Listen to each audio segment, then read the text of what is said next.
E eu saí do Brasil em 2001 e ganhei uma bolsa do governo alemão, porque naquela época eu já trabalhava com essa área de laser terapia dentro da odontologia, eu já trabalhava com biofotônica.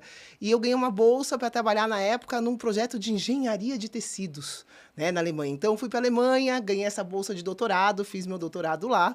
Da Alemanha, eu fui parar nos Estados Unidos, porque eu tive um primeiro relacionamento antes do Bruno. Eu fui casada com uma pessoa que era um brasileiro que trabalhava na Alemanha, e da Alemanha ele foi para os Estados Unidos, com essa coisa que hoje a gente tanto fala, que é essa tecnologia da telefonia, né? Na época, ele foi instalar as redes 3G nos Estados Unidos.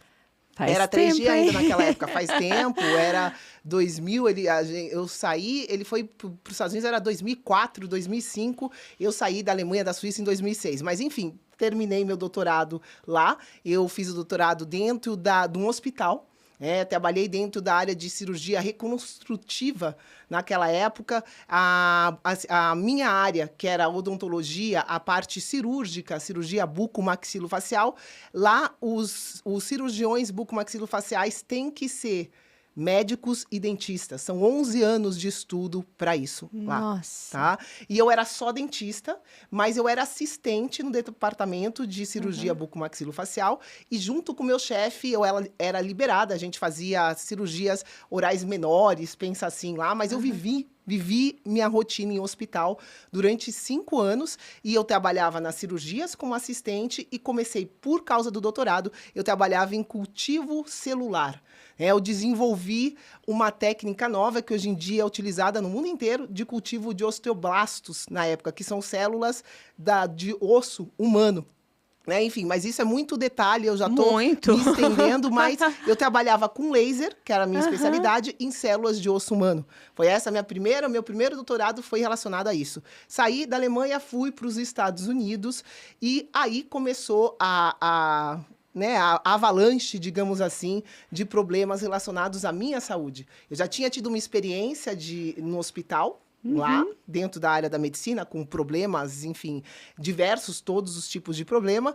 E depois, quando eu saí da Alemanha e fui para os Estados Unidos, por volta de 2009, 2006, perdão. Saí de lá em 2006. Eu mesma comecei a desenvolver problemas na minha saúde. Então, é isso que eu acho estranho. Eu sou super natural, tenho uma vida tranquila e atualmente, eu tô com 2 problemas, que é uma inflamação nas juntas e sensibilidade intestinal.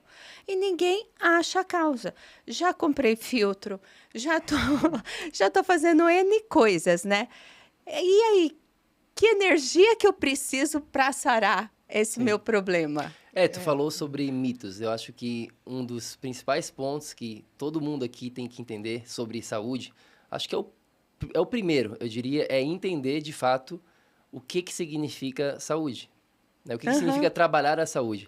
Porque hoje em dia, principalmente com as mídias sociais, o que a gente mais vê é as pessoas falando sobre alimentação, como você falou. E também a primeira sobre coisa que eu faço. Movimentação física. E isso engloba, claro que cuida da saúde. No entanto, se a gente puder passar uma mensagem principal, se você levar de hoje aqui pelo menos leve isso, anote isso no seu caderninho do pé, que a gente fala isso, né? No seu caderninho aí para levar com você por essa vida. Saúde não é sinônimo de dieta e exercício.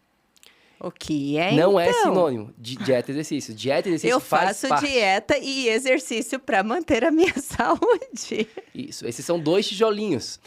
Ou então pensa num quebra-cabeça. Imagine a nossa filhinha Moana, a gente tem uma filha de 6 anos, ela tem um quebra-cabeça lá na nossa casa de 100 peças. Então, a dieta e o exercício são 2 peças desse quebra-cabeça. Importante, sim, porém não são suficientes para conquistar saúde, para reverter problemas de desbiose intestinal, para reverter problemas de circulação, problemas aí de ligamentos, de inflamação, todos esses que você mencionou. Na verdade, todos os outros, né? Seja excesso de peso, falta de energia, problemas crônicos mais tradicionais, hipertensão, diabetes, câncer, tudo isso está interconectado. Então, se não é 2 pecinhas, a gente tá faltando várias outras pecinhas. A gente tem nessa folha aqui, a gente sempre leva com a gente, porque isso aqui simplifica demais a gente entender o que a gente precisa para trabalhar a nossa saúde. O que é saúde de verdade? São 4 pilares. Então, você vamos pode lá, pensar assim, ó, 4. 4 pilares. Para a gente cuidar do nosso templo, da nossa saúde, tem 4 pilares. Tá. A dieta e o exercício é São como se 2. fossem 2 tijolinhos Tá. De um pilar. de um pilar chamado corpo. Só de um? Só de um. Exatamente. Então Eis a a gente questão. tem Cadê o mais resto? 3 pilares e dentro desse pilar do corpo também tem vários outros assuntos, vamos chamar assim, outros tijolinhos, outras pecinhas relacionados à nossa saúde. Mas boa Então, explicação essa, né, de quebra-cabeça, né? Que não é só 2 peças. 2 peças você não monta, né? E é como, imagina assim, a gente precisa nosso corpo é um templo, e para sustentar esse templo eu preciso de 4 pilares.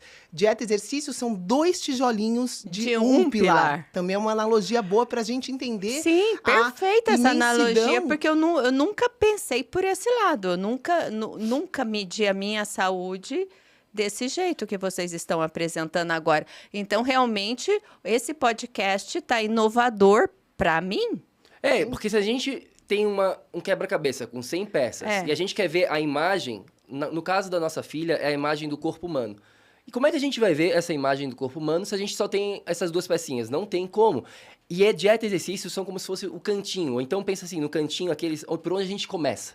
Quando a gente está montando um quebra-cabeça, a gente começa pela lateral, porque é mais fácil e daí a gente vai montando, certo? Sim. Então, a gente sempre pode começar por lá e a maioria das pessoas começam por lá. Só que a grande sacada que a gente precisa ter é que o mundo de hoje, do século XXI, 2024, que a gente está conversando nesse exato momento, é uma outra realidade. Existem outros fatores, a gente chama isso dos fatores invisíveis que estão causando esses problemas de saúde. Porque eu te pergunto, como que as pessoas estão cada vez mais se preocupando com a área da alimentação e da atividade física e, ao mesmo tempo, as doenças estão só evoluindo, aumentando? gente, não tem lógica. Fala pra mim qual é a lógica de uma pessoa que come certinho ter disbiose. Então, é justamente isso. A disbiose não é diretamente relacionada com o seu alimento. Também vai influenciar. Sim, você sente Só que uns alimentos agridem mais, outros alimentos acalmam. Exatamente. Existe o que a gente chama, né, na natureza, existem leis da natureza. E existe uma hierarquia das leis. Se a gente for entender, como a gente começou falando aqui, que tudo é energia, a gente precisa entender que, nesse nível de hierarquia, a energia vem antes de tudo que a gente vê. Então, os alimentos, por que eles são importantes? Pela energia que eles trazem. Se eu como, eu tenho energia para... Só que a gente precisa entender que essa energia, quando a gente fala em energia, ela não vem só dos alimentos. A energia da vida no planeta Terra vem de fatores que o alimento está, assim, em ordem de hierarquia, ele está ali quinto, sexto no nível de hierarquia. Se a gente for entender que a vida do planeta, aliás, não só aqui, né? A gente explica isso, uma outra analogia que as pessoas entendem facilmente. Quando a NASA, né? Se a gente falar em NASA, todo mundo aqui entende da NASA. Do espaço, né? Eu tive a oportunidade de... meu doutorado era bancado pela NASA europeia, chama CISER, em Bonn. Então, essa era a instituição que bancou meu doutorado na Alemanha, nesse projeto de engenharia de tecidos. Então, é um centro também de pesquisas extremamente avançadas, mas a NASA é o principal centro de pesquisa de vida fora do planeta Terra, né? Todo mundo sabe disso. E quando a gente busca por vida, a gente não busca por, sei lá, qual plantinha. Proteínas. Não, qual plantinha que está nascendo no planeta, qual tipo de carboidrato que existe lá, que tipo de proteína. Isso não significa vida. Vida, sabe o que significa vida? Pelo que a NASA procura? Água, tá certo? Luz e magnetismo.